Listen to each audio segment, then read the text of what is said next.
Oke, assalamualaikum warahmatullahi wabarakatuh.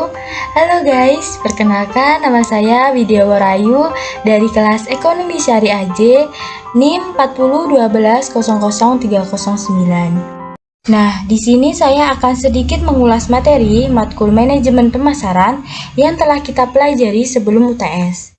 Oke, langsung saja. Proses keputusan pembelian konsumen.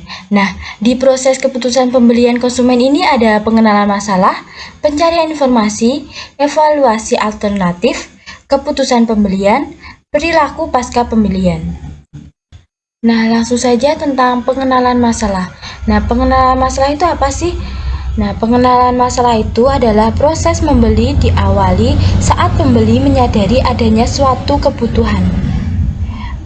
Pembeli menyadari terhadap perbedaan antara kondisi sesungguhnya dan kondisi yang diinginkan. Kebutuhan ini dapat disebabkan oleh rangsangan internal maupun eksternal. Selanjutnya, ada pencarian informasi. Nah, pencarian informasi ini adalah seseorang konsumen yang mulai timbul minatnya akan terdorong untuk mencari informasi yang lebih banyak. Konsumen akan mencari informasi yang tersimpan dalam ingatannya atau pencarian internal, dan mencari informasi dari luar atau pencarian eksternal. Selanjutnya ada evaluasi alternatif. Nah, evaluasi alternatif itu apa sih? Nah, evaluasi alternatif adalah proses mengevaluasi pilihan produk dan merek dan memilihnya sesuai dengan yang diinginkan konsumen. Selanjutnya ada keputusan pembelian.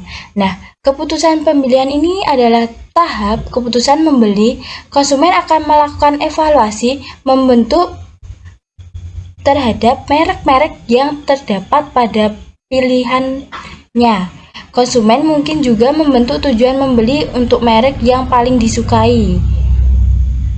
Nah, selanjutnya ada perilaku pasca pembelian. Nah, perilaku pasca pembelian ini adalah kepuasan atau ketidakpuasan konsumen pada suatu produk akan mempengaruhi tingkat lakunya produk tersebut. Nah, selanjutnya ada contoh proses keputusan pembelian konsumen.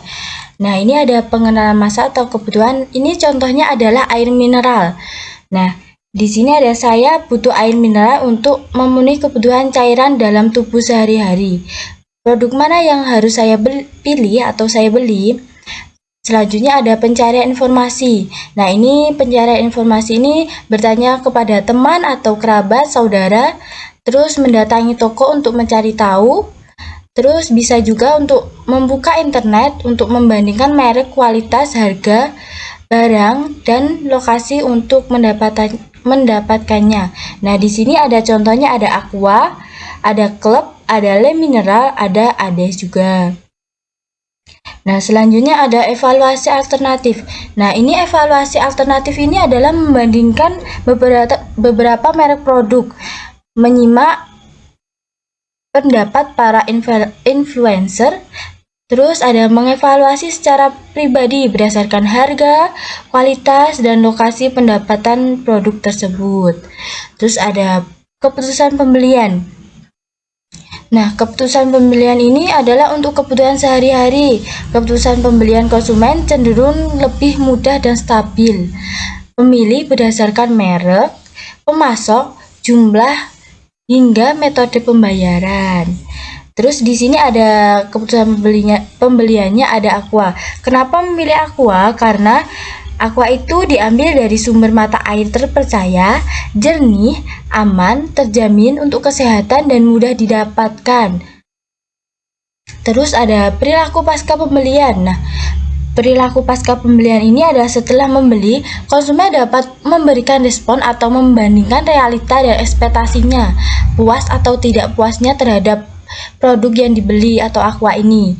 Nah, berbagi pengalaman pembelian dengan orang lain sekitarnya atau bahkan ke sesama komunitas secara online. Setelah dicoba untuk dikonsumsi selama beberapa bulan, ternyata benar Aqua itu terjamin bersih, jernih, dan mudah didapat sehingga dapat diulang untuk membelinya lagi.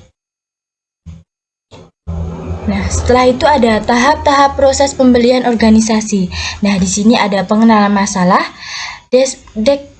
deskripsi kebutuhan umum, spesifikasi produk, pencarian pemasok, pengumpulan proposal, pemilihan pemasok atau vendor, spesifikasi pesanan rutin, dan tinjauan ulang kinerja. Oke, selanjutnya ada membangun nilai pelanggan. Nah, di sini ada dua bagian, yaitu organisasi tradisional dan organisasi modern. Nah, di sini ada perbedaannya, yaitu kalau di organisasi tradisional itu manajer puncaknya di atas, kalau organisasi modern itu manajer puncaknya itu di bawah. Nah, ini kenapa? Karena pada organisasi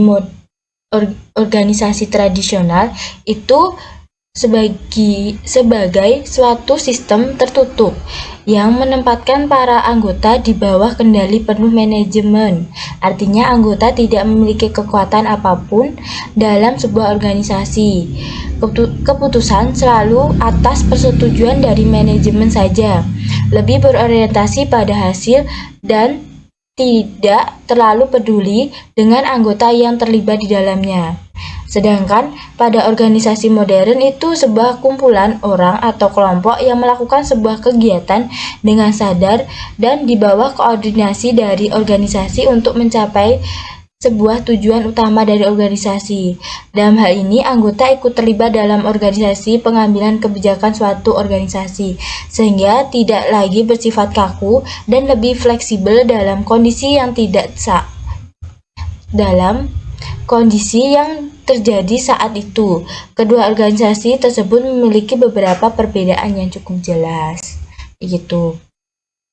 Nah, selanjutnya ada perbedaan yang telah terpaparkan. Sebenarnya perbedaan yang paling mendasar dari tradisional dan modern itu terletak pada kekuatan organisasi mengatur segala kegiatan yang akan terkoordinasi.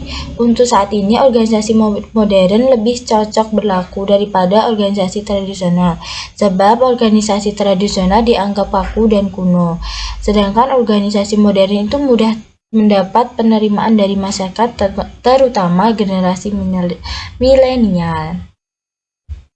Generasi milenial itu cenderung tidak terlalu suka mendapatkan kekangan dan menyukai kebebasan, sehingga organisasi modern akan lebih cocok, sebab organisasi modern akan melibatkan anggotanya dalam mengambil sebuah keputusan. Hal tersebut tentu saja sangat mendukung dengan kondisi generasi saat ini yang umumnya menyukai tantangan kebebasan. Namun untuk tetap menjaga suatu organisasi, meskipun anggota ikut terlibat dalam pengambilan sebuah keputusan, harus tetap memperhatikan aturan-aturan yang berlaku.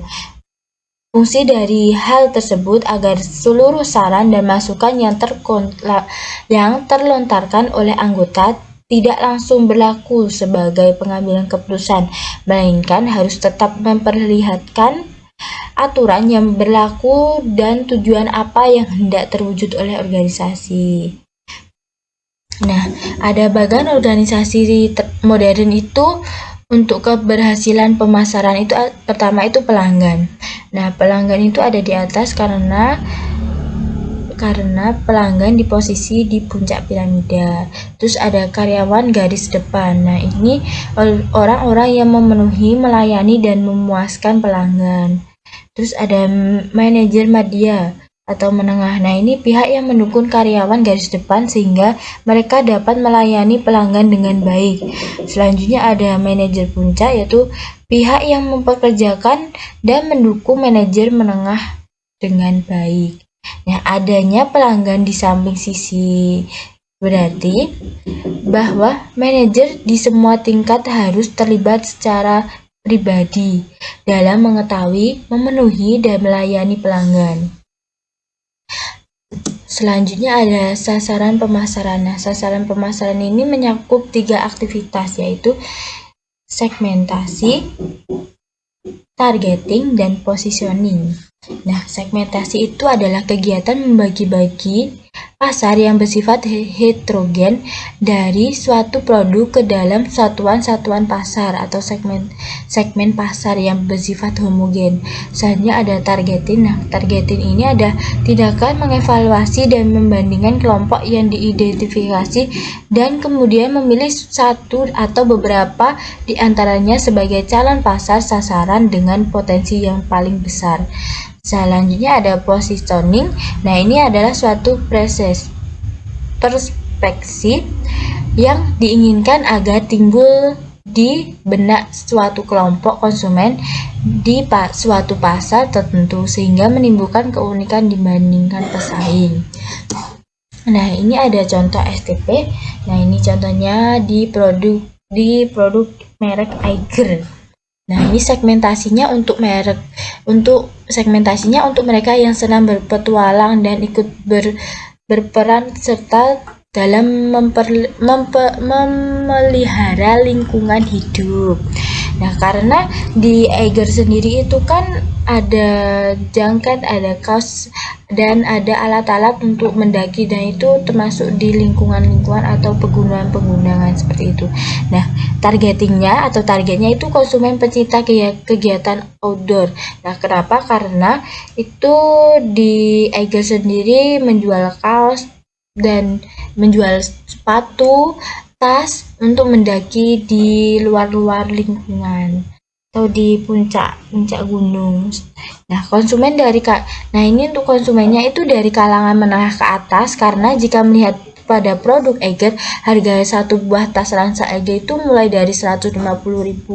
Nah, itu termasuk cukup mahal karena untuk kaum yang di bawah gitu. Nah, terus ada positioning. Nah, ini produk ransel untuk laki-laki yang memiliki gaya hidup berpetualang dan beraktivitas di alam terbuka.